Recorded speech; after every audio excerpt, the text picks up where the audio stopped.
What's up, beautiful people? Welcome back to my channel. Today I am going to be sharing with you some tips that I have found to be really helpful for me in the last year or so to really kick off my hair growth and to just exponentially increase the overall health of my hair.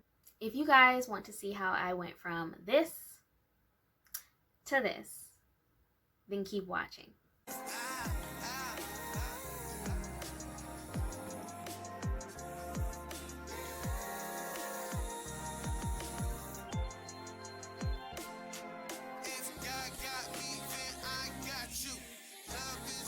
It took me probably close to 2.5 to 3 years to transition fully, and that was kind of a long time. I would say the past year has been the best year of my life for my hair. The year before that was terrible. I'm not someone who was just blessed with amazing hair. Like, I had to work at it as far as natural hair goes. I kept cutting, trying to get damage out. My hair was always frizzy. My hair was always dry. I would literally just wear buns and maybe like halo braids and have just a little puff out in the back. I reached a breaking point where I was like, you know what? Maybe natural hair is just not for me. My last resort was actually one of the tips that I have for you. So I'm going to say my first tip that I have is you need to invest in at least one appointment with a diva stylist. Now, I understand it's expensive, believe me. And I was able to see that my hair wasn't just, quote, bad hair. I just didn't know what I was doing. Sometimes you don't find someone that knows your hair, even if you have the same hair type, if you have the same porosity, and you need someone to put their hands in your hair and feel what's going on and see what's going on and see how it responds to different treatments. Going to that diva appointment was very important for me because I made a list of questions that I had. How do I know if my hair is low or high porosity? How do I know what types of products I need? How do I know if I've used too many products, if I've used too few? Okay, so my next step for you is going to be to find products that work and stick with them for a while. That probably sounds like, okay, I've been trying to find the products I want. Well, this kind of goes hand in hand with the last one, which is visiting a diva stylist. Now, they're gonna want to sell you their products, and they're good products, but they're not very easy to use when you're not a diva stylist. If I were you, the way I would approach it is say, you know, yeah, I'm really interested in the Diva Curl products, but they're a little bit out of my range. Can you suggest any other products that you know that will serve the purpose of these products that you are using on my hair today?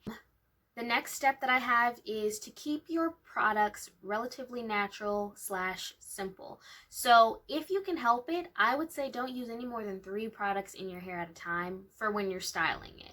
Okay, you can obviously use a shampoo, a deep conditioner, all that stuff, but like for me personally, I actually only use 2 now. I'm at the point where I will use natural aloe vera gel straight from the leaf, and if you want to know how I do that, I do have a video that I can link for you guys, and I will pair it with either a gel or a custard product because that just really helps me get my curls activated and really defined. And then the aloe is very moisturizing. Less is more. You don't want to weigh your hair down with a lot of products and then end up with product buildup.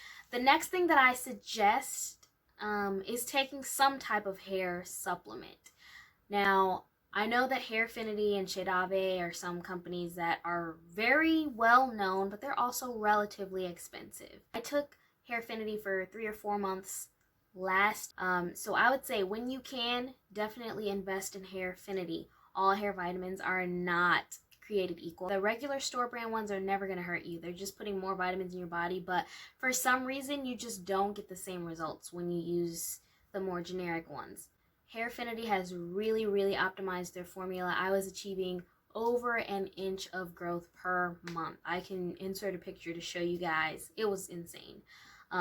So that's really going to help you. If you can get FENTY in for at least 3 months out of the year, it's really going to make a big difference. So the next step that I have is spraying your hair with water daily. Now, there's a myth out there that like black people are not supposed to put water on their hair every day. Number one, that comes from a generation of people whose hair was like either permed or straightened all the time. So obviously putting water in your hair is not going to do too well for your hairstyle, right?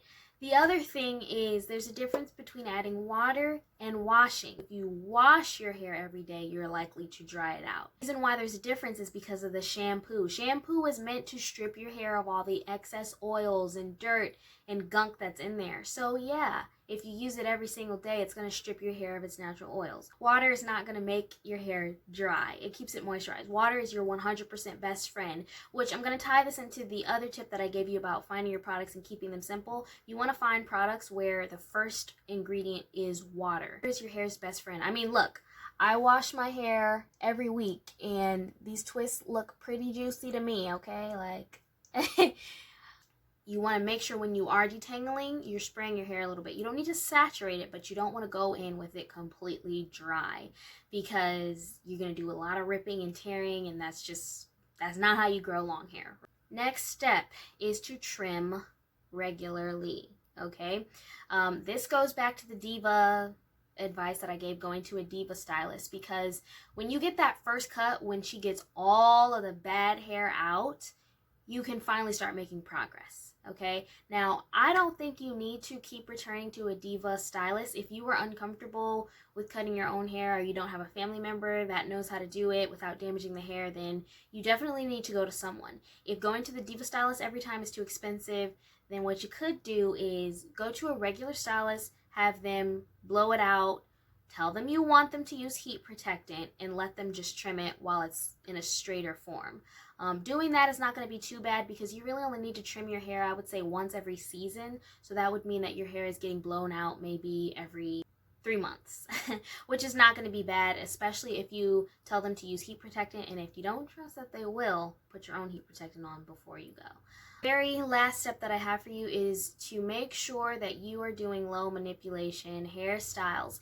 If you can keep from putting your hands in your hair to style it more than once per week, you are golden. But for some people, that's just not, it's not feasible. Some people just need to put more work in. So I would say try to aim for twice in 1 week.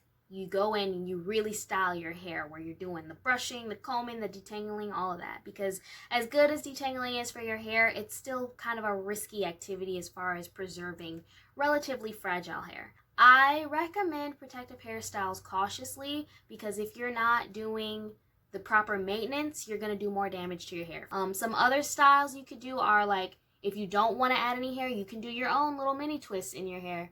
I like this. The wash and goes are pretty good because you kind of do it all on that one day and then you let it go. And as your hair becomes healthier and healthier, you'll be able to keep your wash and goes for longer. Halo braids are a really good protective style. My sister-in-law, she puts her hair in halo braids most of the time during the week, and then we'll take it out during the weekend, do her whole wash and whatever. Another good thing about halo braids and braided styles in general is that the hair is stretched, so it's less likely to get all matted and tangled. Mini twist, you can wear it in a twist out for a little bit.